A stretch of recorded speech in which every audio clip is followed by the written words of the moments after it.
เคยกันบ่แต่ละคนมากเลยเคยมามากยังก็เฮ้ย หางยุ่ง มักห้างยุ่งวะ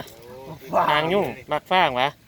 มึงแดกเบิดบักละลายแดกเบิดบักละลายเนี่ยนะเว้ย ของไม่ได้ซิป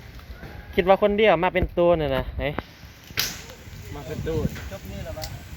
มาเนี่ยแซ่บบ่ฮัม แซ่บแซ่บ 10 ปี 8 ปีไปเห็นมากอันนี้มานั่งกินมึงเว้ยที่บุขึ้นห้องคนศึก ขึ้นหอดยี่ดอก เป็นอะไรมากนั่นนะ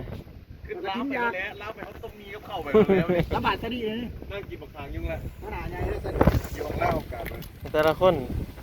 ถามความรู้สึกซะดีมันเป็นยังไง ซาลีเป็นอะไรซาลี แต่ว่าซะดีความรู้สึกของซะดีเป็นยังไง อยากหวานแน่ปะบ่อยากขมแน่ปะไม่ได้ว่าอยากหวานมาอ๋อ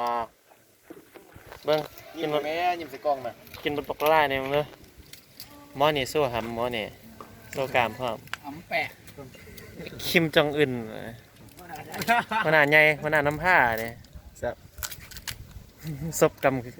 คือแต่ยั่งเลย บอกไม่ในคลิปนี้ ผ่านมาเสร็จ อันนี้เก่ง โอ้โอ้โอ้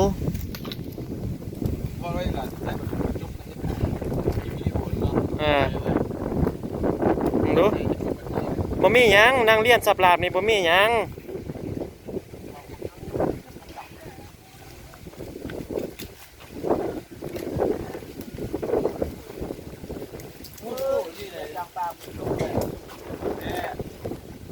หมากมันเป็นจังซี่แหล้วหมากมันน่ะ หน้าขอบคุณดำหน้า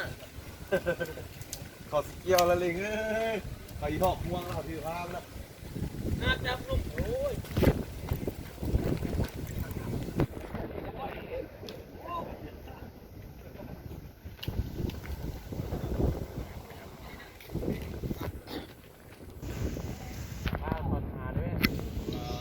หาติ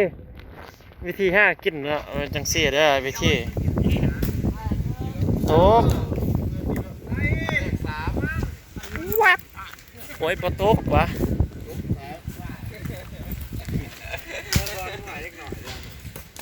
บ่ตกซ้ำ นั่งเจี๋ยว